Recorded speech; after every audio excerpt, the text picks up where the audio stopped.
boas-vindas a todos aqui presentes nesta sala, que possam se sentir bem no nosso meio, e damos também as boas-vindas a todos aqueles que nos acompanham pela internet, que possa ser uma noite proveitosa para cada um de nós e que a mensagem possa tocar nos nossos corações.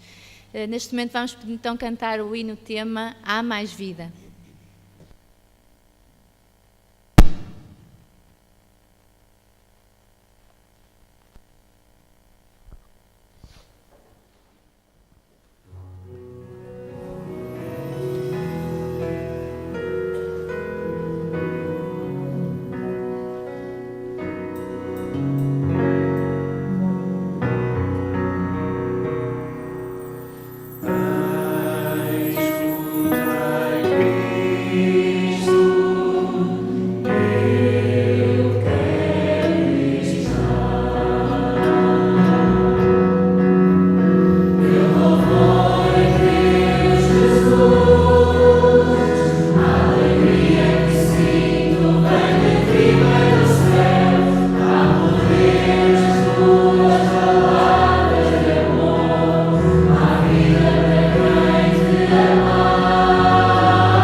Querido Deus e bom Pai, que estás nos céus, Senhor, neste momento somos gratos porque nestas primeiras horas do sábado decidimos estar aqui para ouvir a Tua Palavra. Obrigado, Pai, porque toda a semana nos acompanhaste, nos ajudaste a refletir sobre a importância, Senhor, do reavivamento. E que hoje, Senhor, mais uma reunião vamos poder participar, poder refletir e ouvir a Tua Palavra. Tu possas inspirar o pastor Daniel Gouveia. Ele traga palavras, Senhor, alertas que venham ao encontro das necessidades de cada um. E que possas, Senhor, verdadeiramente fazer de nós reavivados para a segunda vinda, para nos aproximarmos mais de Ti. Fica também, Senhor, com todos aqueles que ainda estão a caminhar para cá, assim também com aqueles, Senhor, que estão-nos a ver pela internet. Que Tu a cada um possas reconfortar de acordo com as suas necessidades. E são estas as bênçãos que Te agradecemos e Te pedimos em nome de Jesus. Amém. Amém.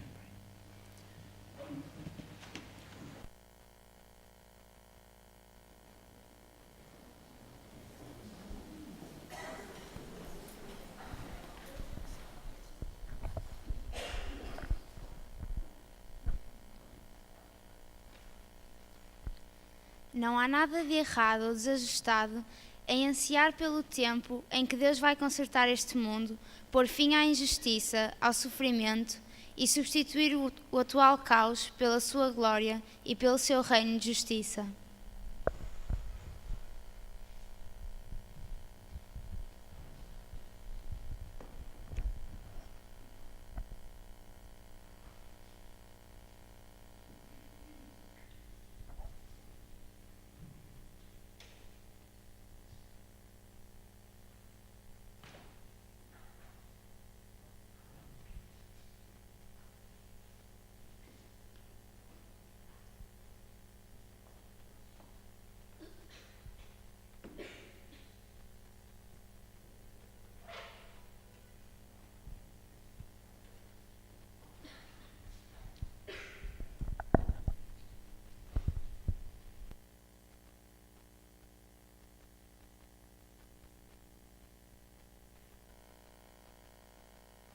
Muito as peças ao longo desta semana, porque são simples, curtas, diretas, mas objetivas, adaptadas à mensagem. Muito obrigado, jovens, pelo vosso esforço.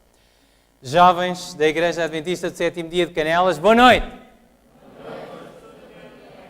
Vocês hoje já... É o fim da semana, não sei o que é que se passa, mas vocês hoje esparrameiraram-se, espalharam-se completamente outra vez. Boa noite! Boa noite! Não é preciso dizerem, Pastor Daniel, boa noite! Bom sábado! Bom sábado! Ok, vamos fazer isto de outra maneira, está bem? Vamos cumprimentar a pessoa que está ao nosso lado. Vamos dizer-lhe boa noite, bom sábado. Hoje és a pessoa mais bonita que está aqui neste lugar, ok? Vamos fazer isto. Olá, boa noite. Bom sábado. Susana, és a pessoa mais bonita que está aqui neste lugar. Depois da minha mulher que está a ver pela internet. Olá, Turinho.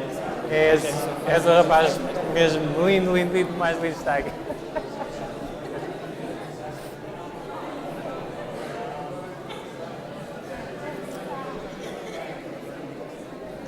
Bom, estamos a falar acerca do reavivamento. Precisamos de reavivar, tornar a dar vida. As nossas igrejas às vezes estão um bocadinho mortas, por isso precisamos de um bocadinho de vida, não é? E é bom saber que Deus nos considera os seus filhos amados, através do seu Filho Jesus. Sábado falámos acerca do verdadeiro reavivamento. Domingo falámos acerca do Deus que vê, ouve e sente, para que haja um reavivamento na igreja. Precisamos de ser os ouvidos de Deus, os olhos de Deus, o coração de Deus, a sentir as dores do nosso próximo. Falámos na segunda-feira acerca do Deus que se curva. Para que haja um reavivamento, precisamos da humildade genuína, a humildade de Cristo, que se curvou diante daqueles, até daquele que o iria trair e daquele que o negou. Falámos na terça-feira acerca da cruz e da importância da cruz para o reavivamento. Falámos acerca, na quarta-feira, da grande comissão, a importância do evangelismo para o reavivamento. Falámos ontem acerca da importância de seguirmos Jesus Cristo, o verdadeiro agente de justiça e de beleza neste mundo. E falámos como quando seguimos a Jesus Cristo, podemos ser agentes de justiça e de beleza. Podemos trazer a justiça de Cristo a muitas almas, ou melhor, podemos trazer muitas almas à justiça de Cristo se lhes dermos esse exemplo.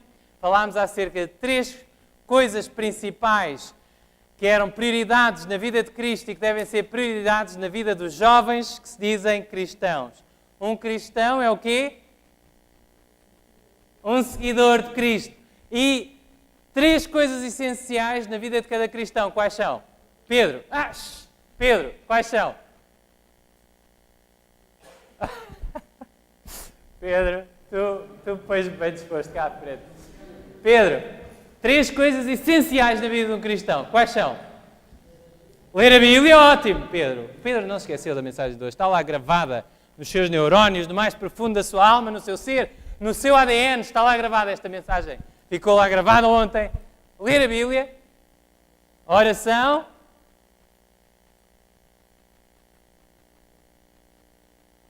Estuda a Bíblia, oração. E... Nádia, ajuda o Pedro, Nádia.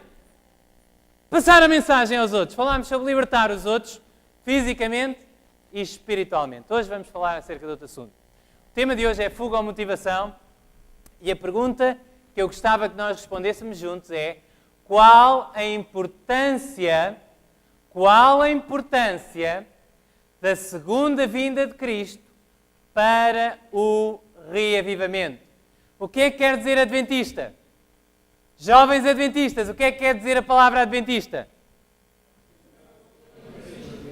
Esperamos o quê? Esperamos o advento, a segunda vinda de Jesus Cristo. Será que a esperança, a bem-aventurada esperança, como diz a Bíblia, a bem-aventurada esperança, a bem feliz, muito feliz esperança da vinda de Cristo, será que isso é um fator-chave para o reavivamento? Sim ou não? Eu acredito que é. Vamos inclinar as nossas cabeças e vamos falar com Jesus mais uma vez. Querido Jesus, obrigado por tudo o que Tu tens feito na nossa vida. Obrigado pela nossa família, por aqueles de nós que têm o privilégio, a alegria, a oportunidade de ter uma família que os apoia, que os ama, que os acarinha. E obrigado também porque aqueles de nós que não têm essa oportunidade têm na igreja uma família que está disposta a ajudar também. Obrigado, Senhor, porque todos os dias nos dás alimentos, nos dás roupas. A muitos de nós dás trabalho e àqueles que não o têm, tens dado, mesmo assim, o pão sobre a mesa. Obrigado, Senhor, porque mesmo numa terra triste, Tu nos tens dado alegrias.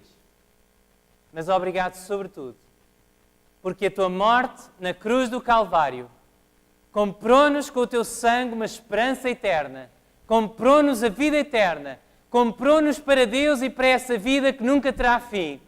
E obrigado, Senhor, porque esta esperança maravilhosa, a esperança da Tua vinda, enche os nossos corações hoje e dá-nos um amanhã cheio de glória pelo qual podemos esperar. Agora, Senhor, que vamos abrir a Tua palavra, eu peço que sejas Tu a falar, que estes lábios mortais e de pó possam apenas ser um instrumento para que a Tua palavra possa ficar gravada e possa ser ampliada nas mentes e nos corações esta noite.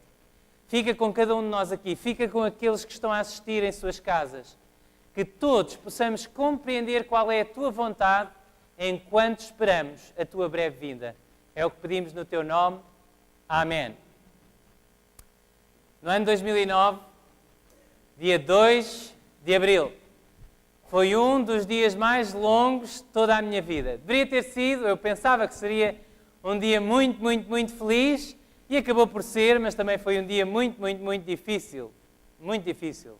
Um dos dias mais longos da minha vida. Aliás, o dia 1 e o dia 2 de abril foram, se não foram os dias mais longos da minha vida, foram dos mais longos, ou pareceram os mais longos. Porque a minha esposa começou a ter contrações às 7 da manhã, dia 1 de abril. Às 7 da manhã. Graças a Deus o meu filho não nasceu dia 1 de abril. Já viram? Nasceu no dia das mentiras. Ups. Há aqui alguém que nasceu dia 1 de abril? Ok. Bom, reparem. Ela começou com contrações às 7 da manhã. Todo dia com dores. Às 11h30 da noite deu entrada no hospital. Eu fiquei, como devem imaginar, em casa, não me deixaram entrar com ela, lá por onde ela estava. Eu fiquei em casa, mas não conseguia dormir, a rebolar, com o telemóvel na mão. Ela estava com muitas dores, muitas dores. Disseram, vá para casa, isto ainda demora muito tempo, quando tiver quase a gente chama. Às 9 da manhã, do outro dia, continuava com muitas dores. E finalmente, ela não dilatava. E finalmente, com muita ajuda da enfermeira parteira-chefe, ela entrou na sala de parto e deram-lhe a epidural e eu pude estar com ela a partir das 9, 9h30 da manhã. E foi, se não foi o dia mais longo, foi um dos dias mais longos da minha vida.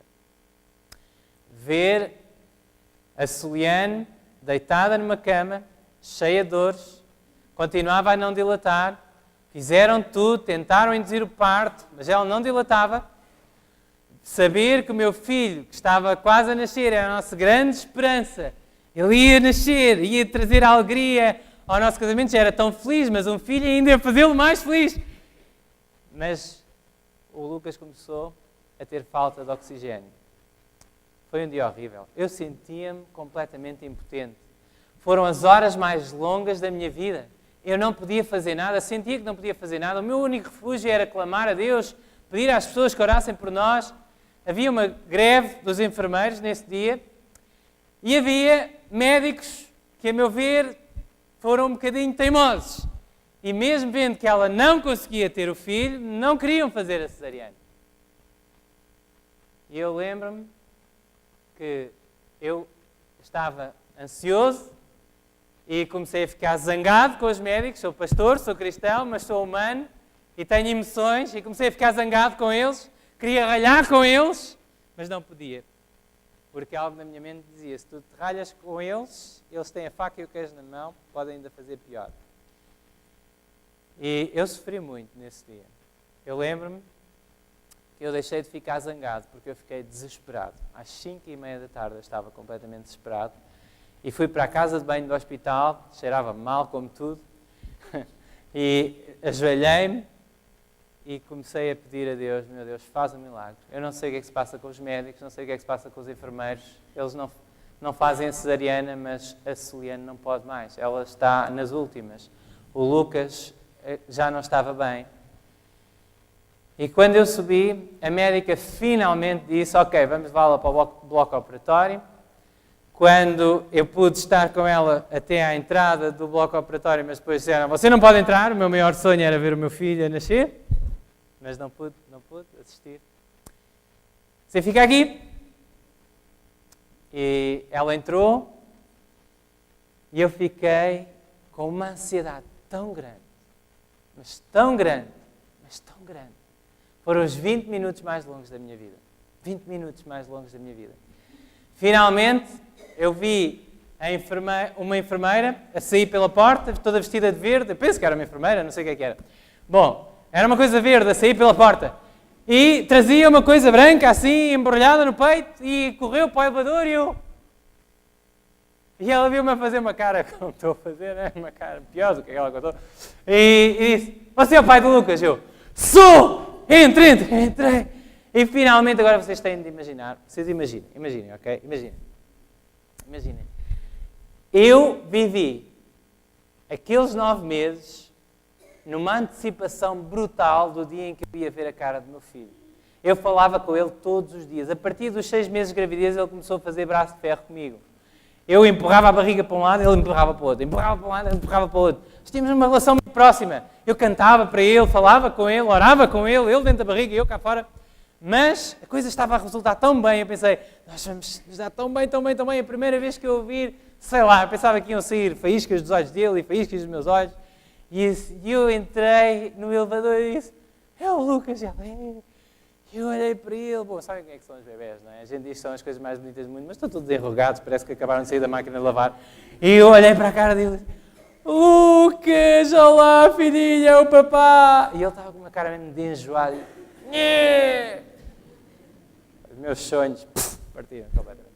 Bom, mas depois, graças a Deus, pude estar um bocadinho com a minha esposa. Primeiro estive com ele, elas foram lavá-lo e ele já estava todo, parece que não tinha acontecido nada assim muito grave, porque já estava a tentar levantar a cabeça, a roer a pulseira do hospital.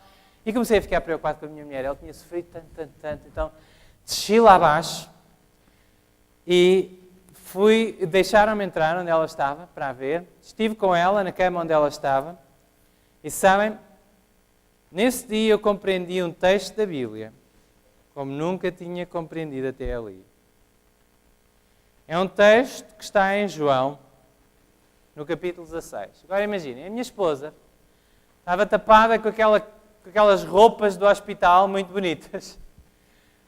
Tinha acabado de sofrer uma coisa horrível, estava cheia de dores, o corpo dela não parava, é uma reação normal que existe depois de uma cesariana e de um parto, o corpo dela não parava, ela estava a saltar tanto, saltava mesmo a cama, abanava toda, ela estava a saltar. Mas mesmo assim, estava com um sorriso orelha a orelha. Ele é tão lindo! E às vezes a gente imagina as coisas de uma maneira e depois elas são de outra. Mas eu também estava assim, meio aparvalhado. É verdade, ele é tão lindo! Como é que fizemos uma coisa tão linda? Olha, foi Jesus, Ele é que fez. Reparem, capítulo 16 do Evangelho de João, verso 22. Assim também vós, Jesus estava quase a partir, os discípulos estavam tristes, assim também vós agora, na verdade, tendes tristeza. Neste tempo de espera, existem tristezas e problemas e dificuldades na nossa vida. Assim também vós agora, na verdade, tendes tristeza, mas outra vez vos verei e o vosso coração se alegrará e a vossa alegria ninguém vos tirará. O verso 21, o verso antes diz, a mulher quando está para dar à luz sente tristeza, porque é chegada a sua hora. Nós vivemos isto como ninguém. Sentimos a tristeza, a angústia, a ansiedade, as horas de sofrimento e de dor. Porque é chegada a sua hora, mas depois de ter dado à luz a criança, já não se lembra da aflição pelo prazer de haver nascido um homem no mundo. Jovens, seja qual for a provação da vossa vida, seja qual for o problema na vossa vida, sejam quais forem os problemas na vossa casa, na vossa escola, nos vossos amigos, saibam que se Jesus é o vosso melhor amigo, se Jesus é o vosso Salvador, se Jesus é a pessoa a quem vocês mais amam, Jesus vai ver-vos face a face muito em breve. E nesse dia, o vosso coração vai encher-se de uma alegria tão grande. Ninguém vos pode roubar essa alegria. É uma alegria inexplicável. Assim como eu não podia explicar a alegria naquele dia, mesmo depois de tudo o que tínhamos passado, eu e a minha esposa estávamos felizes a olhar uns para os outros, dos nossos olhos saíram faíscas um para o outro. Também, quando chegarmos ao dia de ver Jesus voltar, não vai haver alegria maior. Vamos poder estar para sempre com o nosso Senhor.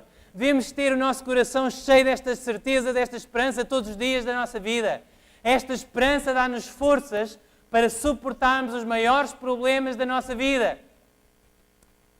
Agora, ontem estive a estudar a Bíblia até altas horas da noite, quase a noite toda com um grande amigo meu, alguém a quem eu amo muito, por quem eu tenho orado todos os dias, e falávamos sobre o facto da religião de Cristo ter de fazer a diferença, não só no nosso passado, nem só no nosso futuro.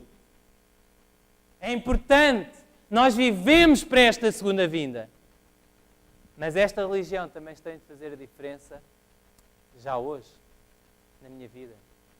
O que é que o estar à espera da segunda vinda de Jesus Cristo muda na tua vida hoje? O que é que a esperança da segunda vinda de Cristo faz por ti hoje, agora e aqui?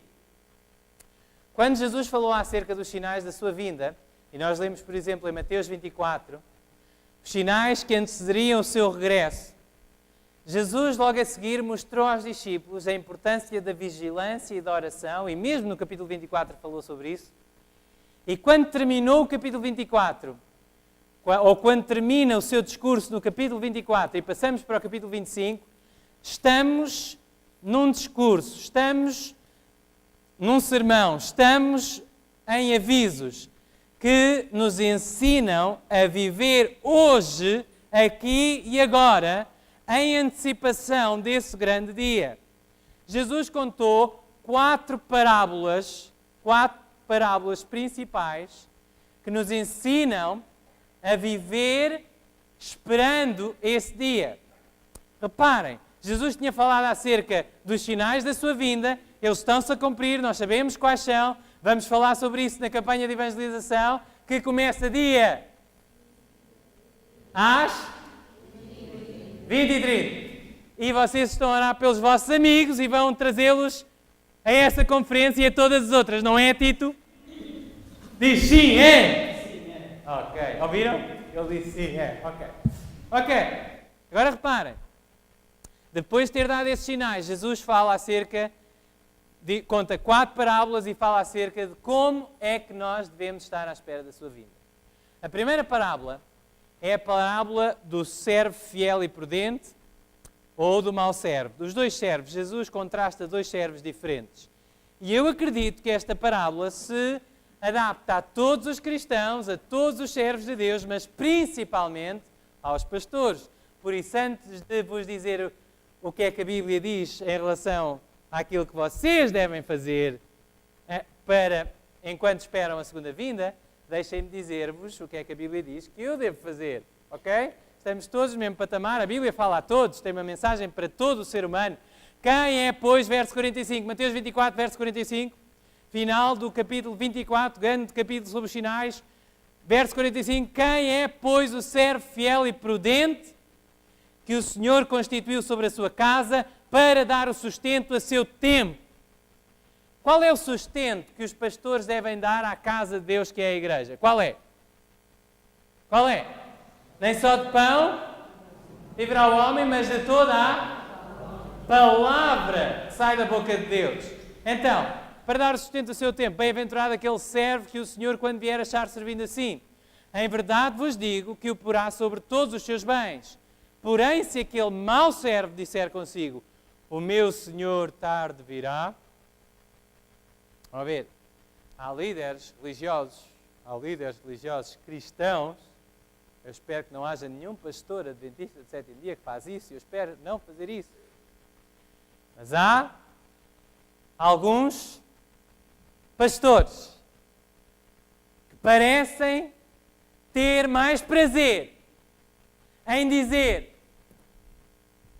não há problema nenhum, temos de ter calma, nada de alarmismos, porque ainda não é agora que Jesus vai voltar. O meu Senhor tarde virá. Meu querido amigo pastor que me estás a ouvir, e meu querido amigo pastor Daniel Gouveia, que estás a ouvir a palavra de Deus, isto em primeiro lugar é para os pastores, mas orem por nós, porque nós precisamos das vossas orações. Nada de alarmismos, sim, estou de acordo. Não devemos viver a nossa vida, agora aconteceu isto, agora aconteceu isto, que é isto, os tempos, Isso não é um espírito do cristão. O cristão tem de ter os pés na terra e os olhos no céu. Mas o estar com este sentimento de que ainda não é agora, ainda não é agora, ainda não é agora e nunca vai ser agora, o meu Senhor tarde virá, é perigoso.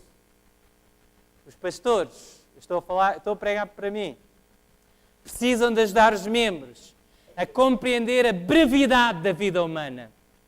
Jovens, ouçam, para vocês talvez seja mais difícil interiorizar esta mensagem, mas deixem-me dizer-vos uma coisa, vocês não vão viver para sempre. Se pensavam que iam, estão enganados. Não vão viver para sempre. Esta noite a vossa vida e a minha vida pode acabar. E precisamos ter esta noção que Jesus está prestes a vir. Precisamos ter esta noção que 70, 80, 90 anos para preparar um caráter para a eternidade inteira é muito pouco tempo. Eis que cedo venho. Jovem, estás pronto para me ver face a face? Jovem, estás pronto para ver a glória de Deus face a face? Jovem, estás pronto para ver aquele que deu a sua vida por ti, que verteu o seu sangue por ti? Jovem, estás pronto para isso? Os pastores devem pregar a palavra sem medo. E os pastores adventistas do sétimo dia, e eu sou um deles, orem por mim, devem pregar uma mensagem especial sem medo. Uma mensagem que se encontra em Apocalipse, especialmente no capítulo 14, especialmente dos versos 6 a 12. Vamos falar disso amanhã, orem por mim. E vamos esmiuçá-lo ao longo das palestras que vamos ter. E começa um dia 5 de Abril às... E nós estamos todos a orar pelos nossos amigos que vamos convidar para virem ouvir a palavra de Deus, ok? Muito bem. Pastores.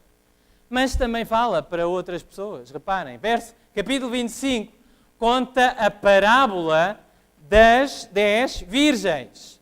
Mateus, capítulo 25. Vocês conhecem esta parábola, não é? Então o reino dos céus será semelhante a 10 virgens. O que é que uma virgem simboliza na Bíblia? Na Bíblia, uma virgem, ou uma noiva, é símbolo de quê? Da igreja. Da igreja, ok? Segundo aos Coríntios 11, 2, eis que vos tenho preparado como uma virgem pura para vos apresentar ao marido que é Cristo, diz o apóstolo Paulo, ok? 10 virgens, símbolo das igrejas nos últimos dias da história da Terra. Símbolo das igrejas cristãs à espera da vinda do Messias. Jesus sabia que ia haver mais do que uma, 10 virgens tomando as suas lâmpadas. Uma lâmpada é um símbolo de quê na Bíblia? O que é a lâmpada na Bíblia? Lâmpada para os meus pés é a tua palavra e luz para o meu caminho. Então, 10 virgens, fala das igrejas, que pegaram nas suas lâmpadas, todas conhecem a Escritura, todas têm acesso à Escritura. A Escritura de antes era perseguida e as pessoas sangravam e iam para as fogueiras se a queriam ter e ler e copiar e partilhar, mas hoje há um acesso livre antes da vinda de Cristo. Há um acesso livre, a palavra de Deus está em todas as igrejas cristãs, mas infelizmente não está no coração de todos os cristãos.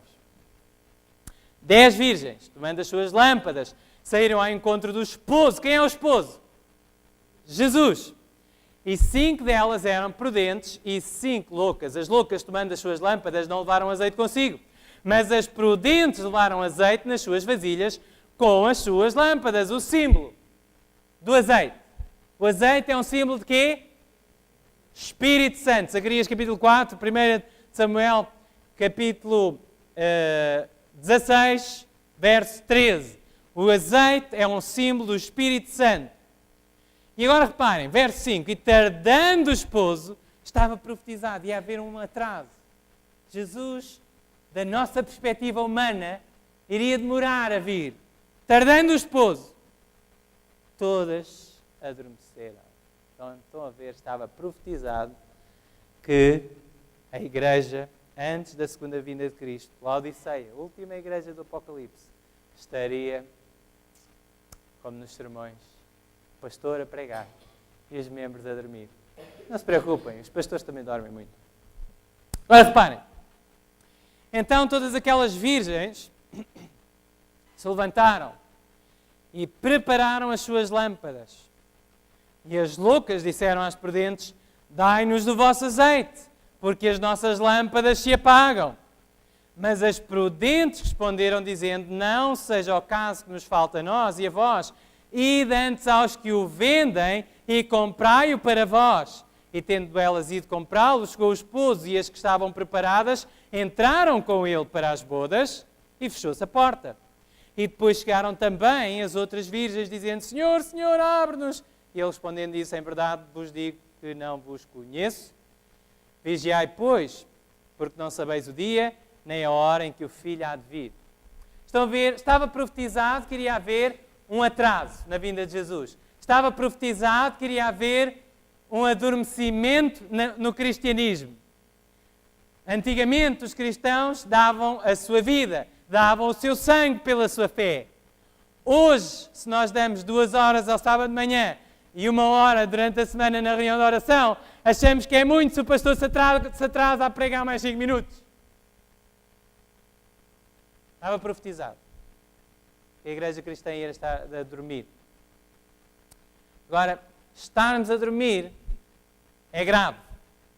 Mas o mais grave, de acordo com esta parábola, é estarmos a dormir e gostarmos de estar a dormir. É não estarmos reavivados e gostarmos de estar nesse estado. É não estarmos a clamar, não estarmos a pedir: Senhor, batiza-me com o Teu Espírito Santo. Não quero pertencer a esta Laodiceia. Desperta-me. Não quero o status quo. Não quero um cristianismo que faz de conta. Não quero uma hipocrisia. Não quero ajoelhar-me só por dever, só para descarte de consciência. Quero um coração que te ame. E esta mensagem é para as igrejas. As igrejas que perderam a sua luz, que já não brilham, que estão contentes em terem serviços muito bonitos, salões muito bonitos, pregadores muito bonitos, fatos e gravatas muito bonitos, mas perderam a sua luz. Deixaram de pensar que foram postas no mundo com o objetivo de iluminar, sair, pregar, anunciar, batizar, curar, expulsar demónios. É a nossa missão. E se não a estamos a fazer, então não estamos a fazer o que Deus disse que nós deveríamos estar a fazer. Igrejas, despertem, clamem o poder do Espírito Santo, sejam reavivadas pelo poder de Jesus e saiam para ser a luz do mundo. Vós sois a luz do mundo. Vós sois aqueles que devem fazer a mensagem da Bíblia, a lâmpada de Deus a iluminar as trevas de toda a terra. Amém? E o sermão continua com a parábola dos 10 talentos. E vocês conhecem bem esta parábola? Havia um senhor que ausentou-se da terra, não é? Quem é este senhor que se ausentou? Jesus. E aos seus servos, reparem, a parábola dos dois servos falava para os líderes da igreja. A parábola das 10 virgens fala para a igreja. A parábola dos talentos fala para o crente individual. A cada um de nós, Deus deu talentos. A uns deu mais, a outros deu menos. A Bíblia diz, se vocês lerem essa parábola, a cada um segundo a sua capacidade. Deus sabe qual é a tua capacidade, Deus sabe quais foram os dons que Ele te deu. Não consegues sair e bater a uma porta, não faz mal. Deus deu-te um dom. Pelo menos um. A Bíblia diz que cada cristão tem pelo menos um dom. Desperta esse dom que está em ti. Deus deu-te um dom. Seja escrever um poema ou uma carta a pessoas que estão afastadas, seja mandar uma mensagem no SMS, se tens o dom para trabalhar com os computadores, hoje em dia isso é muito importante, use esse dom para fazeres ouvido o nome de Jesus Cristo, para fazeres conhecido o nome de Jesus Cristo daqueles que estão à tua volta. Deus deu-te tempo. O que é que tu estás a fazer com o teu tempo? Deus deu-te uma casa. O que é que tu estás a fazer com a tua casa? Deus deu-te uma casa, não para ela ser apenas bonita, para quando as pessoas entram e digam, oh, grande casa. Deus deu-te um quarto, não para que ele seja apenas um quarto bonito, tenhas lá os pósteres dos teus ídolos e na cama um edredom fluorescente, mas Deus deu-te esse quarto para tu convidares os teus amigos para estudarem juntos a Bíblia. Se só tens um quarto, se os teus pais dizem só podes ter um quarto, só podes fazer o que quiseres no teu quarto, pelo menos tens um quarto.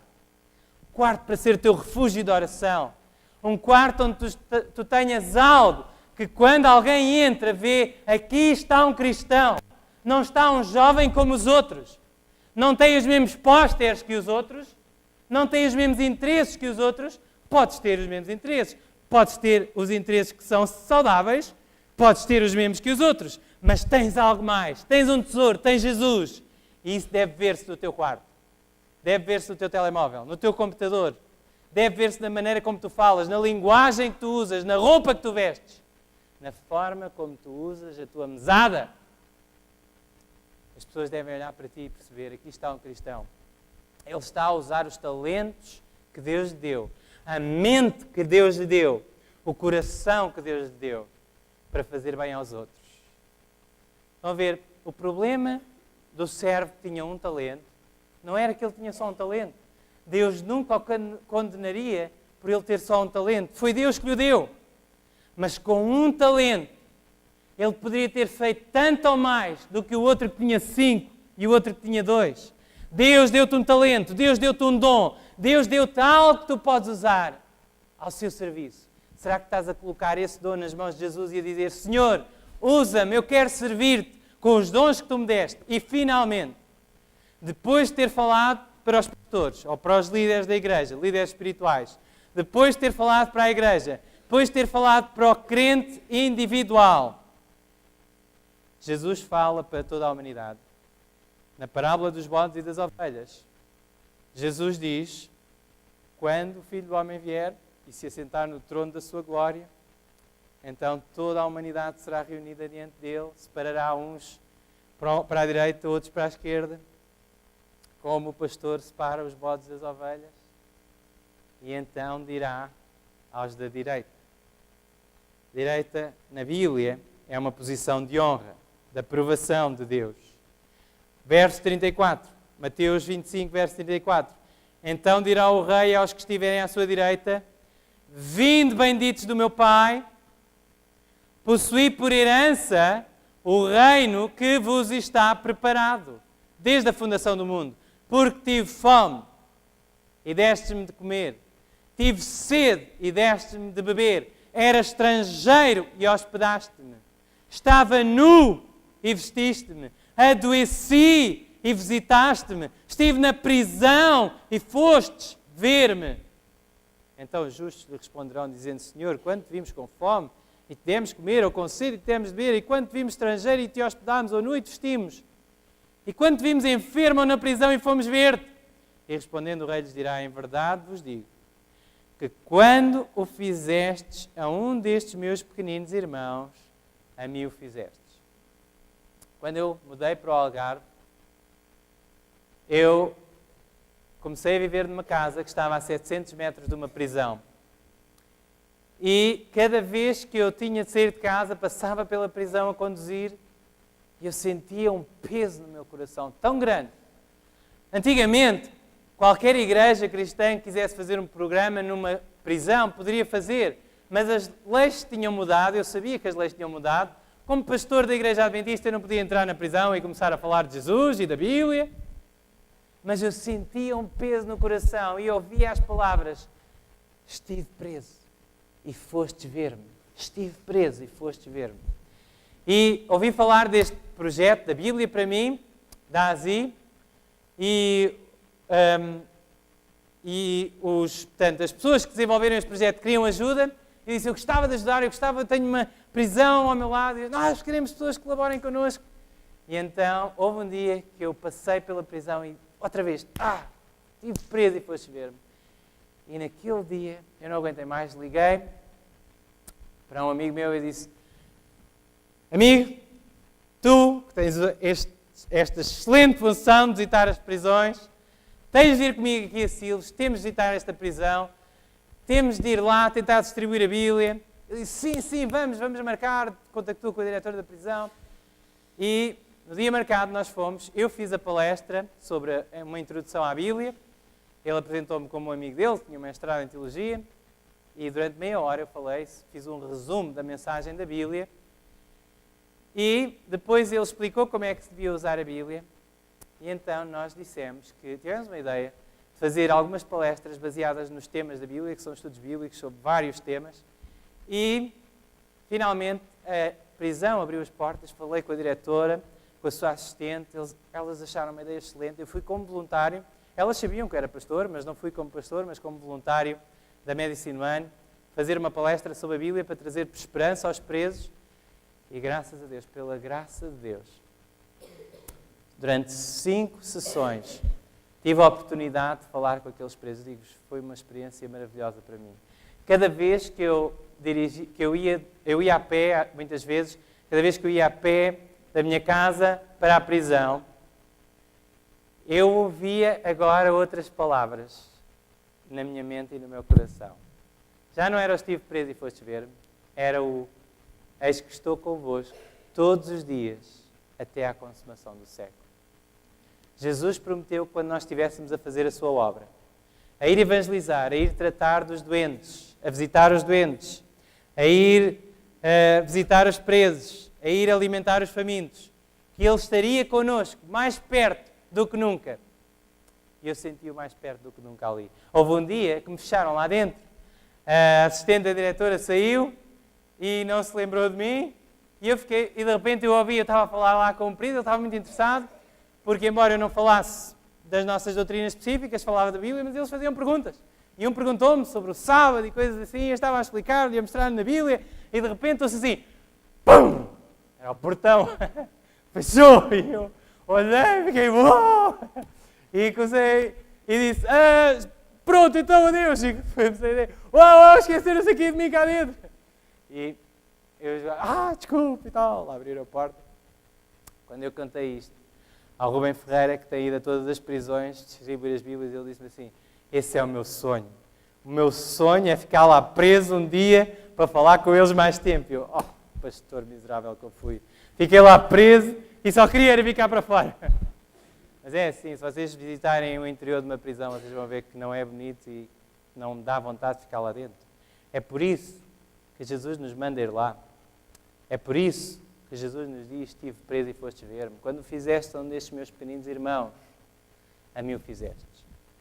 Se estivermos ativos na obra de Jesus, a esperança da segunda vinda de Cristo reaviva-nos, porque sabemos que a melhor maneira de estarmos prontos para essa segunda vinda, A melhor maneira de estarmos prontos para ver Jesus, a melhor maneira do nosso caráter estar pronto para se encontrar com o caráter do Deus que nos criou, é estarmos a fazer as obras de Cristo. É estarmos a sair de nós próprios, a pensar nos outros, a ajudar os outros, a falar-lhes do amor de Cristo.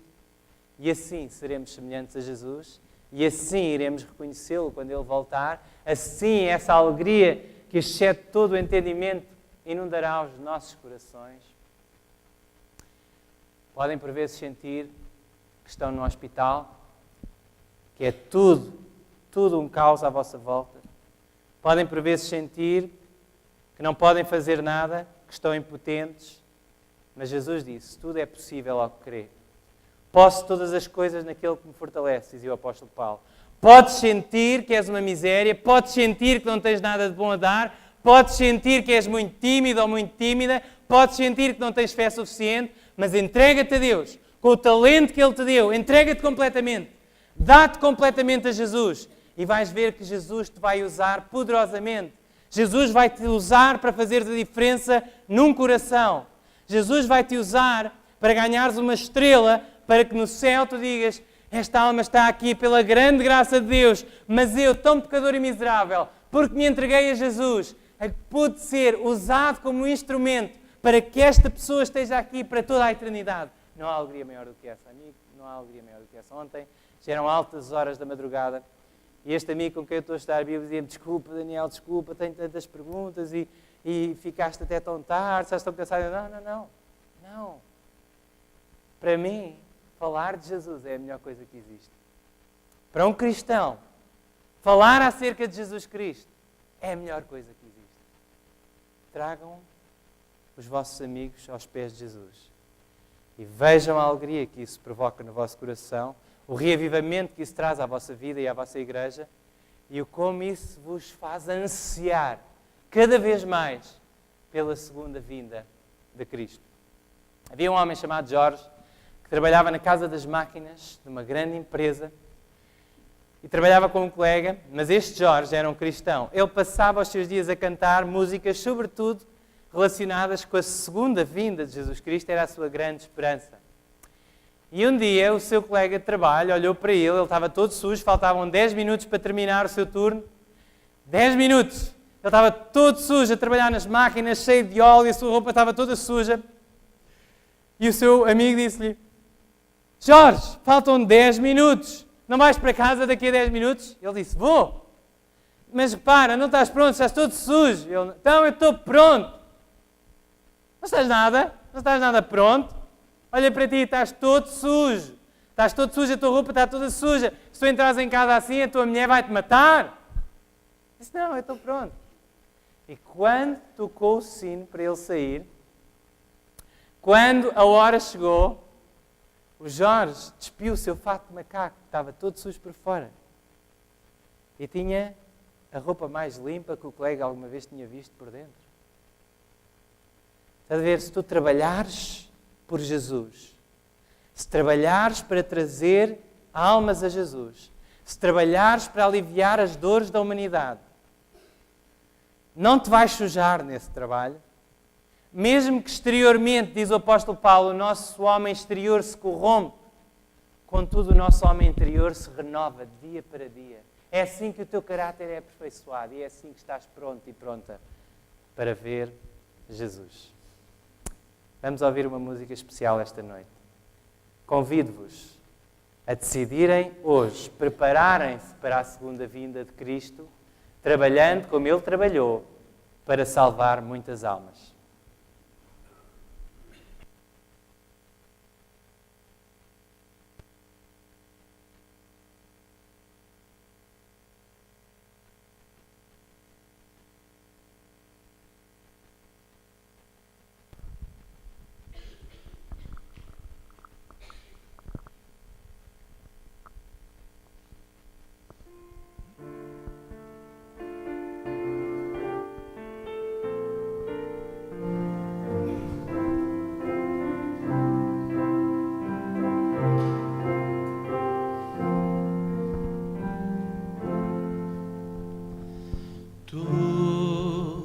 Que te sentes pequeno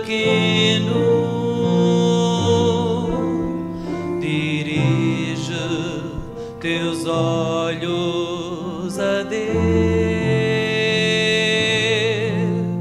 não deixes que sombras te envolvam, entrega a tua vida a Deus. Deus sabe o que vai dentro de alma, Deus ouve oração suplicante, Deus vê tua angústia e te acalma, Deus faz de ti um gigante, Deus sabe o que vai dentro de alma, Deus ouve oração suplicante, Deus vê tua angústia e te acalma, Deus sabe, Deus ouve, Deus vê. Se a vida levou-os castelos que em sonhos tu construíste, não des por vencidos teus planos, entrega teus planos a Deus. Deus sabe o que vai dentro de alma, Deus ouve oração suplicante,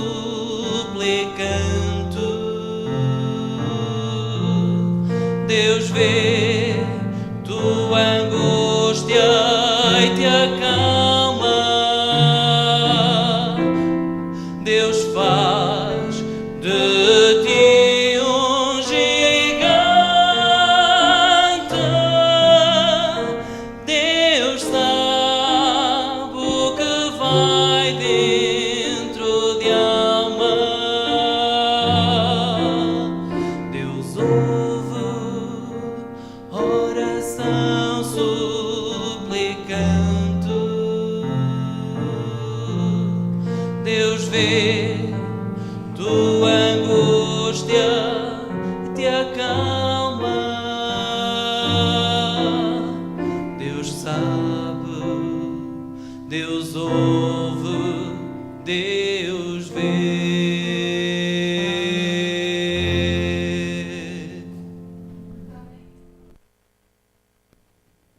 Deus sabe, Deus ouve, Deus vê. Deus sabe se tu te sentes pequeno. Deus sabe que por vezes pensas que não podes fazer nada por ninguém.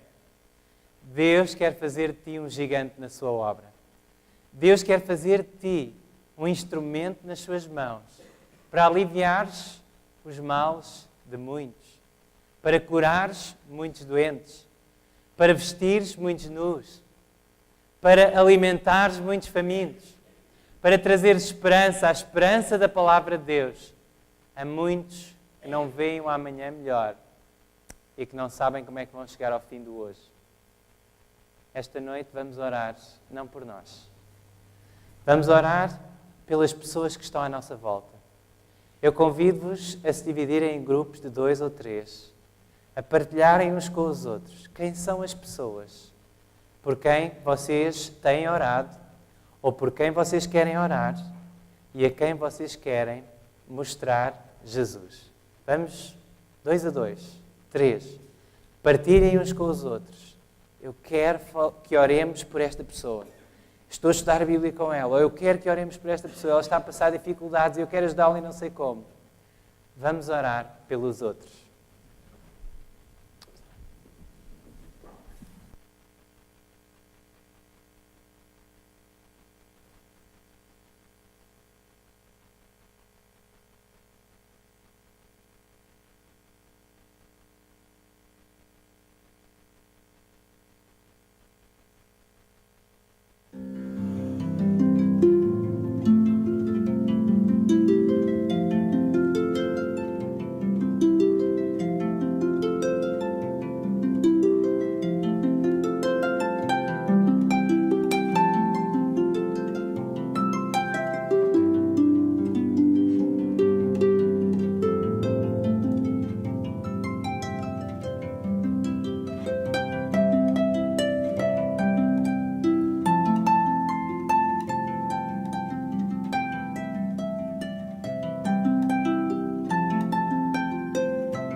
oração desta noite, vamos entoar o hino Perto de Jesus.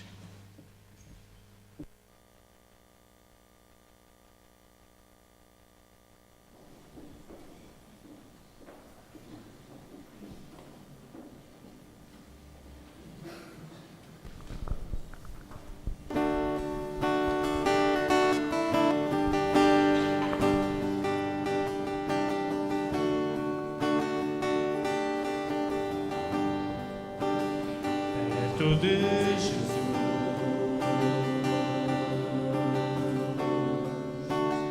sempre quero estar. Tudo que eu preciso, sempre encontro junto a ti. Quero aqui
Queríamos convidar a todos para amanhã estarem presentes, de manhã. De manhã vai ser às 10 horas começa o serviço e às 11 será o término da semana de oração. Queríamos também convidar a todos os jovens, que assim o quiserem, a trazerem as vossas fardas para todos estarmos uniformes e fardados no dia especial de JA. E à tarde também teremos um programa no lar e por isso gostaríamos que todos estivessem presentes também com as suas fardas. Queríamos também anunciar que os dirigentes de JA têm uma reunião agora, uma curta reunião na sala de juvenis, para falarem com o diretor de jovens, que é um assunto importante. Agradecemos a todos a vossa presença e que possam ter uma boa noite de descanso e amanhã possamos estar aqui todos para ouvir a palavra de Deus. Amém.